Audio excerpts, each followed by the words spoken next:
అందరికీ నమస్కారం. Indian money Telugu ఛానల్కి మీ అందరికీ స్వాగతం సుస్వాగతం. నేను మీ కౌశిక్. ఈరోజు ఈ వీడియోలో డెట్ ఫండ్స్ గురించి పూర్తి వివరాలు ఇవ్వబోతున్నా. అసలు డెట్ ఫండ్స్ అంటే ఏంటి, ఇవి ఎలా వర్క్ అవుతాయి, మరియు వీటిల్లో ఎన్ని రకాలు ఉన్నాయి, వీటిలో ఇన్వెస్ట్ చేసే ముందు ఎలాంటి జాగ్రత్తలు పాటించాలి, ముఖ్యంగా ఈ డెట్ ఫండ్స్ అనేవి ఎవరికి సెట్ అవుతాయి, ఇలా ప్రతి ఒక్క దాని గురించి ఈ వీడియోలో డిస్కస్ చేయబోతున్నా. సో ఈ వీడియో లాస్ట్ వరకు చూడండి. అంతేకాకుండా ఇంతవరకు మీరు మా ఛానల్ని సబ్స్క్రైబ్ చేసుకోకపోతే ఇప్పుడే సబ్స్క్రైబ్ చేసుకోండి. సో మ్యూచువల్ ఫండ్స్లో చూసుకున్నట్లయితే చాలా రకాలైన ఫండ్స్ ఉంటాయి. లైక్ ఈక్విటీ మ్యూచువల్ ఫండ్స్ కావచ్చు, డెట్ ఫండ్స్ కావచ్చు, లిక్విడ్ ఫండ్స్ కావచ్చు, బ్యాలెన్స్డ్ మ్యూచువల్ ఫండ్స్ కావచ్చు, ఎక్సెట్రా ఎక్సెట్రా. ఈ రకమైన ఫండ్స్ చాలా ఉంటాయన్నమాట. For example equity mutual funds చూసుకున్నట్లయితే మనం ఈక్విటీ మ్యూచువల్ ఫండ్ని సెలెక్ట్ చేసుకుని డబ్బుని ఇన్వెస్ట్ చేసినట్లయితే ఫండ్ మేనేజర్ ఏం చేస్తారంటే ఎక్కువ శాతం ఆఫ్ ది అమౌంట్ని, అనగా ఎక్కువ పర్సంటేజ్ ఆఫ్ అమౌంట్ని ఈక్విటీ మార్కెట్లో పెట్టుబడి పెడతాడనమాట. అనగా ఈక్విటీ మార్కెట్ అంటే స్టాక్ మార్కెట్లో ఎక్కువగా ఇన్వెస్ట్ చేస్తూ ఉంటాడు.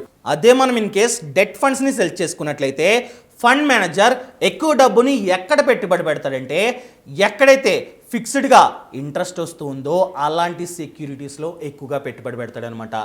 సెక్యూరిటీస్ అంటే గవర్నమెంట్ బాండ్స్ అనుకోవచ్చు, గవర్నమెంట్ సెక్యూరిటీస్ అనుకోవచ్చు, లేదా ప్రైవేట్ బాండ్స్ అనుకోవచ్చు, లేదా ట్రెజరీ బిల్స్ అనుకోవచ్చు, కమర్షియల్ పేపర్స్ అనుకోవచ్చు. వీటిల్లో ఎక్కువగా మన డబ్బుని పెట్టుబడి పెడుతుంటాడనమాట. ఇవి సేఫ్ అయిన ఇన్వెస్ట్మెంట్ ఆప్షన్స్. వీటిల్లో రిటర్న్స్ రాకుండా ఉండవు, ఖచ్చితంగా రిటర్న్స్ వస్తాయి. ఎందుకంటే అవి గవర్నమెంట్ బాండ్స్ ఎక్సెట్రా ఎక్సెట్రా చెప్పాను కదా. సో ఈ డెట్ ఇన్స్ట్రుమెంట్స్లో ఏంటంటే వాళ్ళు ముందుగానే చెప్పేస్తారనమాట, మీరు కనుక మా బాండ్స్లో కానీ మా సెక్యూరిటీస్లో కానీ పెట్టుబడి పెట్టినట్లయితే ఇంత వడ్డీ ఇస్తామని చెప్తారు. సో ఫండ్ మేనేజర్కి అంతా తెలుసు కాబట్టి మంచి చోట్ల మాత్రమే మన డబ్బుని ఇన్వెస్ట్మెంట్ చేస్తూ ఉంటాడు. అంతేకాకుండా ఫండ్ మేనేజర్ చాలా పారామీటర్స్ని ఫాలో అవుతాడు. Maybe for example credit rating agencies ఉంటాయి. వాళ్ళు ఏంటంటే రేటింగ్ ఇస్తూ ఉంటారనమాట. ఈ బాండ్స్కి ఈ సెక్యూరిటీస్కి 5 స్టార్, AAA అని చెప్పి రేటింగ్ ఇస్తూ ఉంటారు. సో వాటన్నిటిని ఫాలో అయ్యి మంచి చోట్ల మాత్రమే ఫండ్ మేనేజర్ ఇన్వెస్ట్మెంట్ చేస్తుంటాడు. కాబట్టి ఫిక్స్డ్గా ఖచ్చితంగా రిటర్న్ అన్నది వస్తుంది. ఆ రిటర్న్ అన్నది చాలా ఎక్కువ ఉండదు. అంటే ఈక్విటీ మ్యూచువల్ ఫండ్స్లో వచ్చే రిటర్న్ అంత ఉండదు. ఇన్ కేస్ ఈక్విటీ మ్యూచువల్ ఫండ్స్లో కనుక మనం మంచి ఫండ్స్లో సెలెక్ట్ చేసుకుని ఇన్వెస్ట్మెంట్ చేసినట్లయితే మంచి రిటర్న్స్ వస్తున్నాయి. ఈ మధ్య కాలంలో 26%, 30% ఆ రకంగా రిటర్న్స్ వస్తున్నాయి. కానీ వీటిల్లో అంత రావు, ఫిక్స్డ్గా వస్తాయి అనమాట. వాళ్ళు వడ్డీని ఆఫర్ చేస్తున్నారు బాండ్స్లో, కానీ ఎంత ఉంటుంది, అది కాస్త తక్కువే ఉంటుందన్నమాట. అంటే బ్యాంక్స్లో ఎంతైతే వడ్డీ ఉందో ఇంచుమించు ఆ రేంజ్లో ఉంటుంది. కొన్ని బాండ్స్ ఏంటంటే ఎక్కువ వడ్డీ ఉంటుందన్నమాట. సో ఈ రకంగా సేఫ్ అయిన డెట్ ఇన్స్ట్రుమెంట్స్లో పెట్టుబడి పెడతాడు కాబట్టి మన డబ్బు అనేది సేఫ్ అని చెప్పుకోవచ్చు. అంతేకాకుండా ఈ డెట్ ఫండ్స్లో ఇన్వెస్ట్ చేసే ముందు మనం కొన్ని పారామీటర్స్ని కన్సిడర్ చేయాలి, కొన్ని విషయాలను తెలుసుకోవాలి. వాటి గురించి చెప్పబోతున్నా. ముందు రిస్క్ అన్నది తక్కువగా ఉంటుంది. ఎవరికైతే నేను పెట్టుబడి పెడతా, కాకపోతే నా డబ్బులో నాకు 1 రూపీ కూడా లాస్ రాకూడదు అన్న మైండ్ సెట్ ఉంటుందో అలాంటి వాళ్ళకి ఇది చాలా బాగా సెట్ అవుతుంది అనమాట. చాలామంది ఉంటారు, నేను ఎంత డబ్బు అయినా ఇన్వెస్ట్ చేస్తా, కాకపోతే నాకు లాస్ రాకూడదు, రిటర్న్ అనేది తక్కువ వచ్చినా పర్లా, కానీ నా డబ్బు సేఫ్గా ఉండాలనుకుంటారు చూసారా. అలాంటి వాళ్ళు ఈ డెట్ ఫండ్స్లో ఇన్వెస్ట్ చేసుకుంటే బెటర్. అదేవిధంగా రిటర్న్స్ అనేవి బాగా ఎక్కువ ఎక్స్పెక్ట్ చేయొద్దు. అంటే ఈక్విటీ మ్యూచువల్ ఫండ్స్లో ఎంతైతే వస్తుందో అంత ఎక్స్పెక్ట్ చేయకూడదు ఈ డెట్ ఫండ్స్లో ఇన్వెస్ట్ చేస్తే, గుర్తుపెట్టుకోండి. ఇంకొకటి ఏంటంటే మనం మంచి ఏఎంసీని సెలెక్ట్ చేసుకోవాలి. దేంట్లో పడితే దాంట్లో పెట్టుబడి పెట్టారనుకోండి, ఇన్ కేస్ ఫండ్ మేనేజర్ సరిగ్గా లేడనుకోండి, అతను ఏం చేస్తాడు, చెత్త కంపెనీస్లో చెత్త బాండ్స్లో ఇన్వెస్ట్ చేస్తాడు. అందుకని చెప్పి మనం మంచి ఏఎంసీని సెలెక్ట్ చేసుకున్న తర్వాతే ఇన్వెస్ట్మెంట్ చేసుకోవడం చాలా చాలా ముఖ్యం. అదేవిధంగా ఎక్స్పెన్స్ రేషియోని కూడా కన్సిడర్ చేసుకోవాలి. అసలు ఎక్స్పెన్స్ రేషియో అంటే ఏంటంటే వాళ్ళకి మనం ఇచ్చే కమిషన్. మనం కమిషన్ ఎందుకు ఇస్తున్నాం, వాళ్ళు మన డబ్బుని మేనేజ్ చేస్తున్నారు కాబట్టి వాళ్ళు మన దగ్గర నుండి కమిషన్ తీసుకుంటారు. దాన్నే ఎక్స్పెన్స్ రేషియో అంటాం. కొన్ని ఫండ్స్కి ఏంటంటే, లేదా కొన్ని ఏఎంసీస్కి ఏంటంటే ఎక్స్పెన్స్ రేషియో అనేది 0.55%, 1% ఈ రేంజ్లో ఉంటుంది.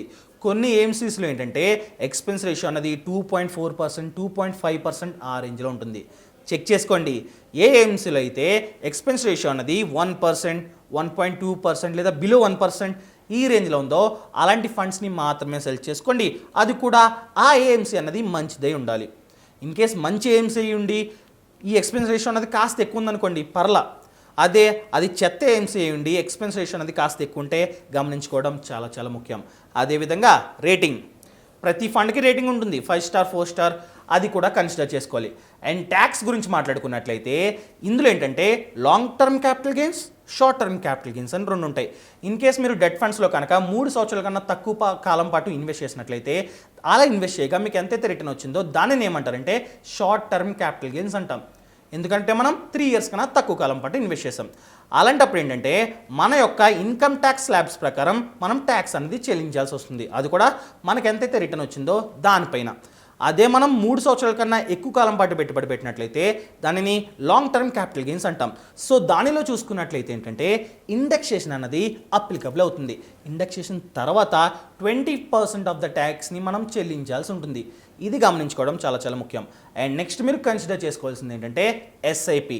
ఎవరికైతే రెగ్యులర్గా ఇన్కమ్ వస్తుందో, ఎవరైతే జాబ్ చేస్తున్నారో వాళ్ళు కనుక ఈ డెట్ ఫండ్స్లో పెట్టుబడి పెట్టుకోవాలనుకుంటే లంసమ్గా పెట్టొద్దు. మంత్లీ శాలరీలో కాస్త అమౌంట్ని ఎస్ఐపి రూపంలో పెట్టుబడి పెట్టుకోండి. ఎస్ఐపి అంటే తెలుసు కదా, systematic investment plan. In case కనుక మీరు ఆటోపే పెట్టుకున్నట్లయితే మీరు ఏ రోజైతే పెట్టుకుంటారో ఆ రోజు ఎంత అమౌంట్ అయితే పెట్టుకుంటారో అంత అమౌంట్ మన బ్యాంక్ అకౌంట్ నుండి కట్ అయ్యి వీటిల్లో ఇన్వెస్ట్మెంట్ అవుతూ ఉంటుంది. అండ్ నెక్స్ట్ వన్ ఏంటంటే గోల్. మన యొక్క ఇన్వెస్ట్మెంట్స్ని మన గోల్తో కనెక్ట్ చేసుకోవాలన్నమాట.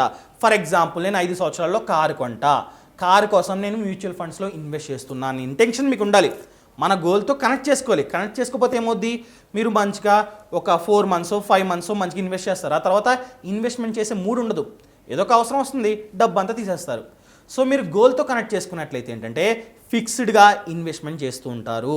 అది ఖచ్చితంగా ఫిక్స్. ఇంకా టైప్ ఆఫ్ డెట్ ఫండ్స్ గురించి మాట్లాడుకున్నట్లయితే మళ్ళీ డెట్ ఫండ్స్లో చాలా రకాలు ఉన్నాయి. అది మేబీ డైనమిక్ బాండ్ ఫండ్స్ కావచ్చు, అదేవిధంగా ఇన్కమ్ ఫండ్స్ కావచ్చు. ఇన్కమ్ ఫండ్స్లో ఏంటంటే యావరేజ్ మెచ్యూరిటీ పీరియడ్ అనేది 5 ఇయర్స్ నుండి 6 ఇయర్స్ వరకు ఉంటుంది. అదేవిధంగా short term and ultra short term debt funds. So వీటిలో మెచ్యూరిటీ అనేది 1 ఇయర్ నుండి 3 ఇయర్స్ ఆ రేంజ్లో ఉంటుంది.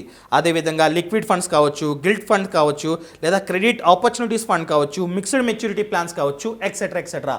ఈ రకమైన different types of debt funds ఉన్నాయన్నమాట. అండ్ ఇంకొక విషయం ఏంటంటే చాలామందికి డౌట్ ఉంటుంది, అసలు ఈ డెట్ ఫండ్స్లో మేము ఎలా పెట్టుబడి పెట్టాలని కదా.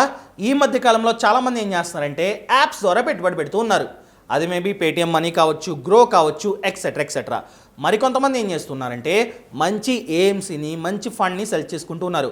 ఆ ఏఎంసీ యొక్క వెబ్సైట్ ఉంటుంది చూసారా, దాంట్లోకి వెళ్ళి ఇన్వెస్ట్మెంట్ చేస్తూ ఉన్నారు.